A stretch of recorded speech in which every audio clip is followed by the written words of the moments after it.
Ada utusan yang menemui kami, ya, yang memberitahu bahwa Sekjen harus mundur, lalu jangan pecat Jokowi. Ya harusnya disebutkan siapa, gitu loh, biar jelas. Saya itu udah diem loh ya.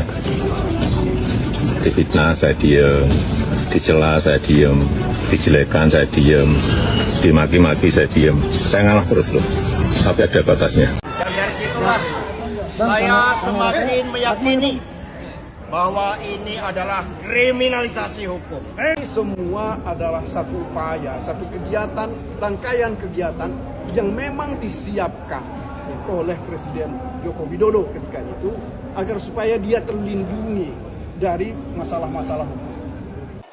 Saya juga bukan pelanggar HAM. Hidup Jokowi! Assalamualaikum warahmatullahi wabarakatuh. Kembali lagi di channel Prayoga Muhammad. Gimana kabar kalian semua? Semoga baik-baik saja ya, dan dilancarkan segala rezekinya. Ya teman-teman semua, kembali ramai lagi ya PDIP versus Jokowi.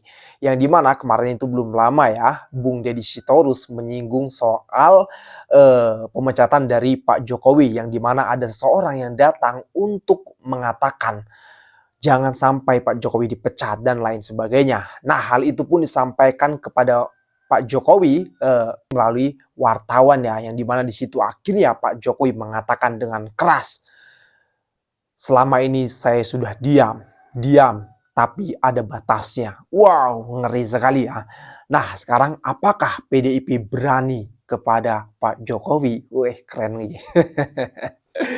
Ya teman-teman semua, ini mungkin efek dari kasus Pak Hasto juga ya. Bahkan di situ Pak Hasto juga mengatakan bahwasanya adanya kriminalisasi dalam kasusnya tersebut sehingga beliau pun harus ditahan. Dan PDIP juga harus ingat bahwasanya Pak Jokowi akan membuat partai loh, namanya Super TBK, super terbuka ya. Dan itu pun sudah digaungkan oleh salah satu kader dari PSI yang nanti juga kita akan melihat. Jadi tonton semua, setelah melihat statement dari Pak Jokowi yang sepertinya marah sekali, bagaimana kelanjutannya? Kita langsung saja saksikan videonya. Diketahui bahwa pada sekitar tanggal 14 Desember itu ada utusan yang menemui kami, ya, yang memberitahu bahwa Sekjen harus mundur, lalu jangan pecat Jokowi, dan menyampaikan ada sekitar 9 orang dari PDI Perjuangan yang menjadi target dari pihak kepolisian dan KPK. Jadi itulah salah satu, dan itu disampaikan oleh orang yang sangat berwenang. Dan itulah juga yang menjadi keyakinan kami bahwa seutuhnya persoalan ini adalah persoalan yang dilandasi oleh itikat tidak baik, oleh kesewenang-wenangan. Karena seharusnya kalau memang KPK ingin jadi lembaga yang sebenar-benarnya ingin menegakkan hukum, maka sungguh banyak persoalan-persoalan yang bisa dipecahkan oleh KPK. Pak, terkait apa kemarin dari PDI Komen kalau ada utusan yang mendatangi Ketua PDI bilang kalau Pak Jokowi jangan dipecat dan Pak Hasto harus mundur. Tanggapannya gimana? Enggak ada. Ya harusnya disebutkan siapa, gitu loh, biar jelas. Enggak ada. Ya apa? Anunya apa? Tahu Kepentingannya apa saya mengutus untuk itu? Kepentingannya apa? Coba logikanya. jadi tidak ada. Saya itu udah diem loh ya. Difitnah saya diem, dicela saya diem, dijelekan saya diem, dimaki-maki saya diem. Saya ngalah terus loh, tapi ada batasnya. Ya. Terima kasih Bapak. Namanya selalu disebut sama PDI ya Pak ya? Masih bisa ngototkan. Ya, udah. Proses daur ulang ini sangat kental dengan muatan politik. Terima kasih. Satyam Eva Jayate. Berdiri. Nggak bisa bang, nggak bisa. Dia punya hak untuk bicara. Tidak ada yang disambungkan. Dia punya hak untuk bicara. Pak, suaranya agak kencang ya Pak, izin Pak. Oke, siap. Bagaimana Pak? Oke Pak, siap Pak. Terima kasih. teman-teman pers dan seluruh masyarakat Indonesia atas perhatian yang diberikan di dalam persidangan ini.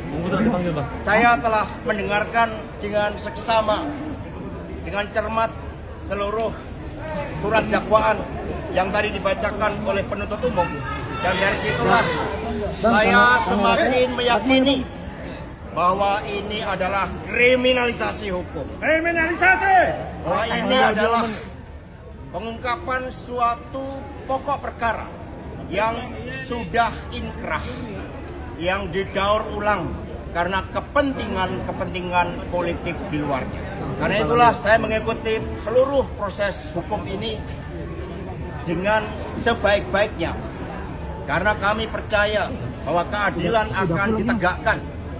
Dan untuk itulah Republik Indonesia ini dibangun dengan pengorbanan jiwa dan raga yang luar biasa dari para pahlawan bangsa, rakyat yang tidak berdosa, yang menyerahkan nyawanya, semuanya demi untuk membangun suatu negara hukum.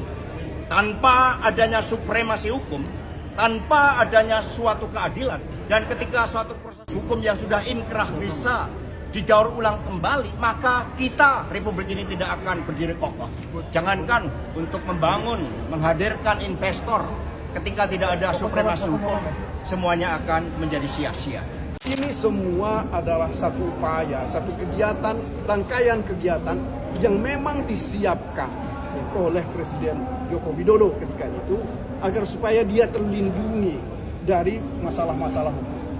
Itu pertama. Dan kemudian yang kedua, dia supaya ada orang-orang yang berhutang budi secara politik bisa dia minta memberikan balasan terhadap orang-orang yang dianggap berbuat tidak baik terhadap dia dan keluarganya atau hendak mencelakai dia dan keluarganya.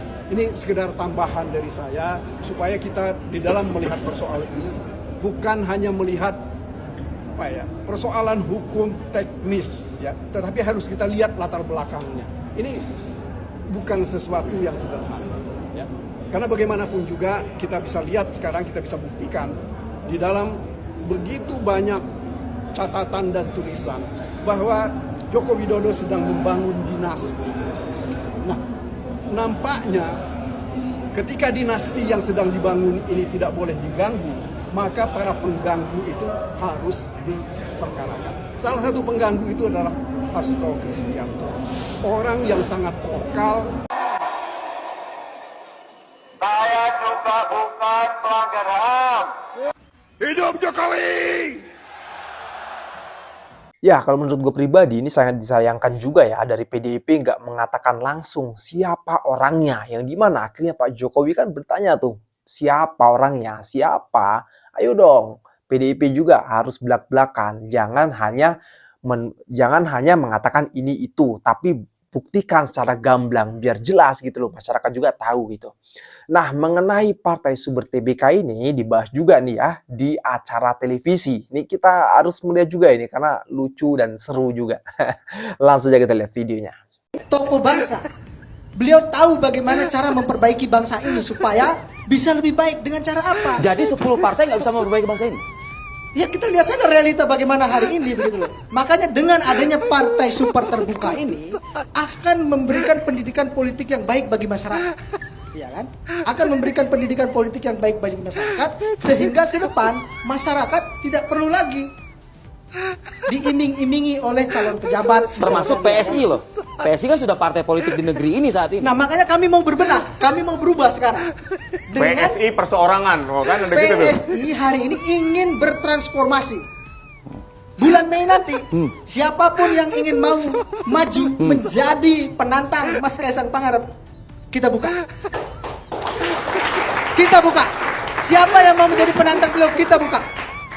Karena di situ nanti kita akan mulai, kita akan start di situ, kita akan ubah ADRT dan segala macam. Nggak, jadi kapan wajah baru PSI ini akan dimunculkan? Bulan Mei itu, pasca Kongres itu akan memulai. Tapi wajah bukan baru. juga menamakan nanti PSI Perjuangan nggak gitu kan? Oh enggak perlu. Oke, move on lah ya. Enggak perlu, enggak perlu. Jadi enggak lagi pakai Perjuangan gitu Kita ya. enggak perlu mengurusi Menurut itu Anda Pak. alasannya tepat nggak itu? Atau jangan-jangan ada alasan lain? Agak low dikit ya. Ini kan yang ngomong Jokowi. Iya. Kita biarkan aja karena tipikal Jokowi itu apa yang diomongin itu 180 derajat apa yang terjadi. Jadi kalau di medsos itu orang paham, ini bagus idenya, saya yang ngomong Jokowi. Sekarang ada begitu. Jadi ini kan gratis, bikin ide kan gratis. Mau super, mau non super, mau super itu, setahu saya super itu nama Vespa setahu saya. Kalau di partai politik nggak akan jalan itu. Itu Supra, Nggak akan Bang. jalan. Oh, Supra itu pada kendaraan itu. Udah dong, dari tadi nyebut merek terus dari tadi. Jadi ini gagasan aja, menurut Anda tidak akan terwujudkan? Nggak akan terwujud. Nggak, oke, nggak akan terwujud. terwujud. Lantas kenapa ini jadi meledak seperti ini? Kenapa? Kenapa ini terlontar? Karena yang ngomong itu adalah mantan presiden, yang lain tuh fokus ke non politik, ini masih sibuk ngurusin politik. Jadi viral, jadi meledak.